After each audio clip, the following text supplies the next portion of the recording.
घातली. बघा तुम्ही साधं उदाहरण सांगतो. शेजाऱ्याच्या किंवा त्या पलीकडच्या पाहुण्याच्या वस्तीवर जायचं, आपली त्या पाहुण्याची ओळख ना बांधाने आपण निघालो आणि निघाल्यानंतर त्या मालकाचं कुठं करत आलं.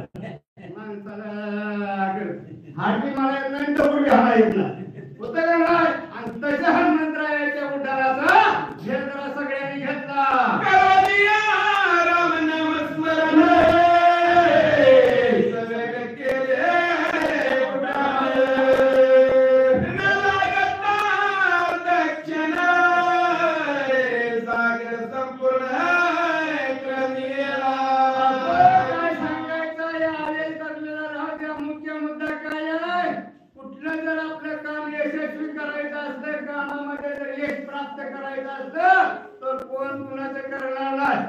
भगवान नामामध्ये माणसाला त्या कार्यामध्ये यश येत असतं. आणि जय श्रीराम म्हणून हनुमंतरायानं उड्डाण मारलं.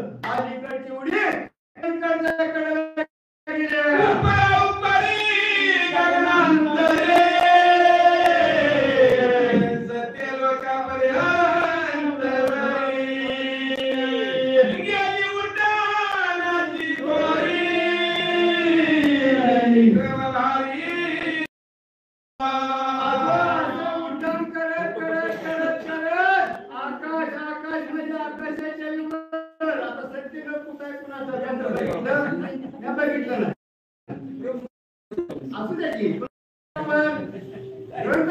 सांगितलं म्हणून मला आणि अशा सत्य लोकांपर्यंत हनुमंतरायाचं उड्डाणाचा पराक्रम संपूर्ण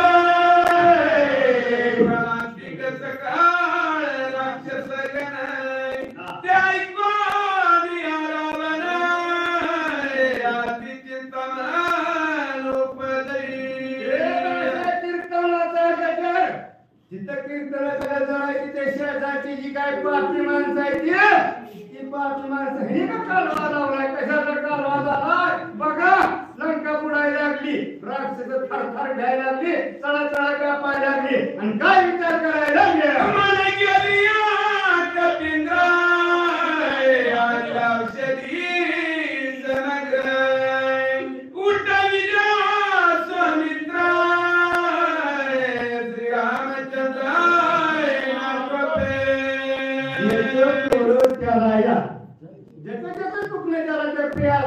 आणि असणाऱ्या मनचिंतीचे वैरी चिंती. वैरीच्या मनात काय नसतं, आपल्याला मन खात असतं. लंकेची राक्षसी विचार करायला लागली. हनुमंत द्रोणागिरीवर गेला, औषधी घेऊन आला आणि लक्ष्मणाला जर उठवलं तर मग आपण केव्हा जगायचं. आपलं काय खरं नाही. लंकेत त्या ठिकाणी तळमळ चालू झाले.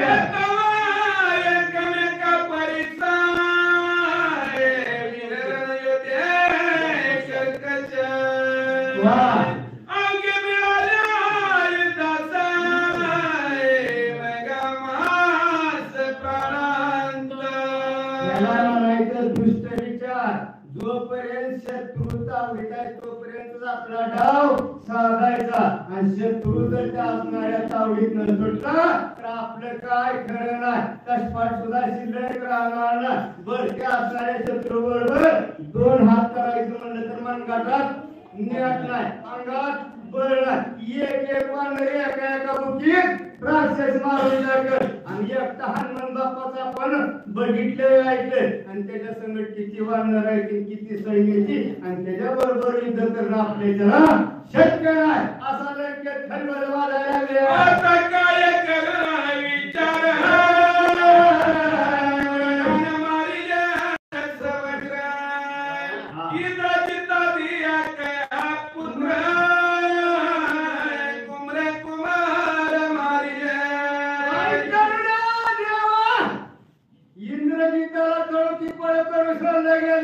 जम्बू माळ्याला मारलं गेलं, अकयाला विघायला आणलं गेलं एकट्या हनुमंतानं. आणि जर त्या ठिकाणी लक्ष्मण वाचला तर माझं काय खरं नाही रे. रावण विचार करायला लागला. आईच्या चिंतित काय रावण करू विसरलाय भोजना. विसरला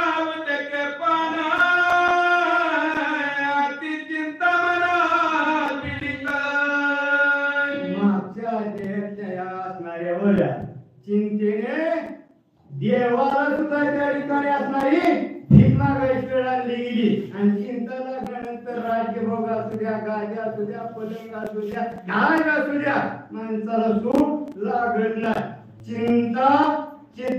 चिंता आत्म जळती, चिंता मसनाच्या जळती का नाही, म्हणजे तुरीची बी राखच होत असते. आणि तशी राजा रावणाला जगण्याची चिंता लागली. निद्राने लागे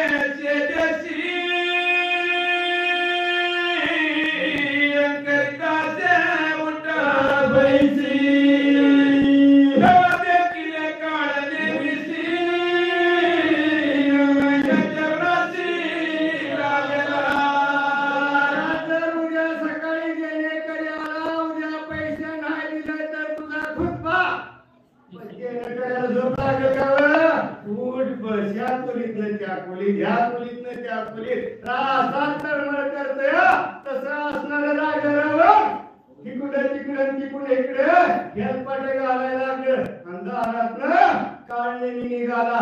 राजा रावणाला बघितला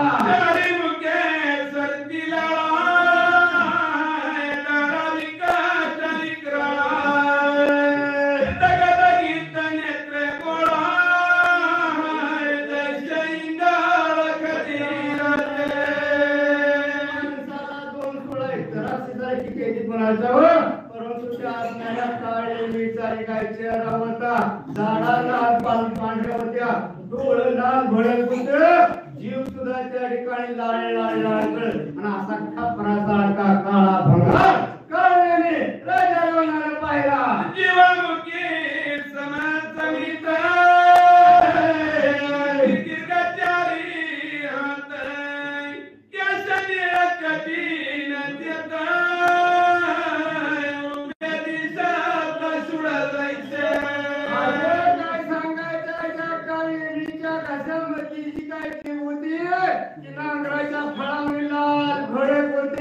अंगावरची काय केस होत ते केस म्हणजे त्या पानाला ते असणारे पानकळस असतात अशी झाडासारखी त्याच्या अंगावरची केस म्हणजे त्याला कापड घालायची गरजच नव्हती. केसच पांघरायचं, केसच हातरायचा आणि असा अकराळ विक्राळ स्वरूपाचा काळ्याने पाहिल्या बऱ्या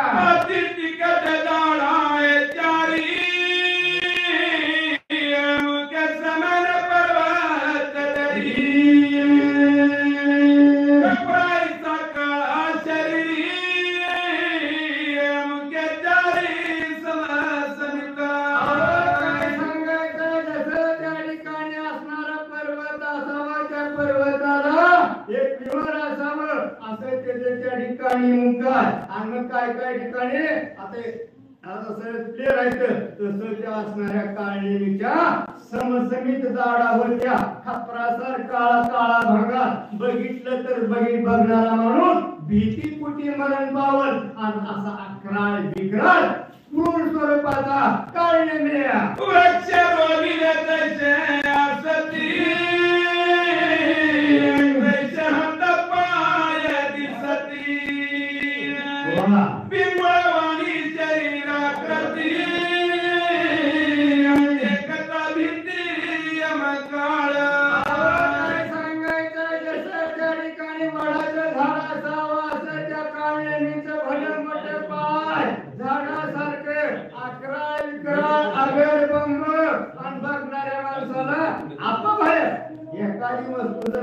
बघितली तर माणसाला भीती आग आहे म्हणून आता तुमच्या भाषेत आग माय म्हणजे आमच्याकडे आग आहे म्हणजे एवढाच भाषेचा फरक आहे. आणि तसं त्या ठिकाणी त्या काळनेमीला बघितल्यानंतर डोळ्यात माणूस उघडत नव्हता, मरून पडत होता. असा अकराळ विक्राळ काळनेमी बघितल्यावर राजा रावण काय म्हणाला,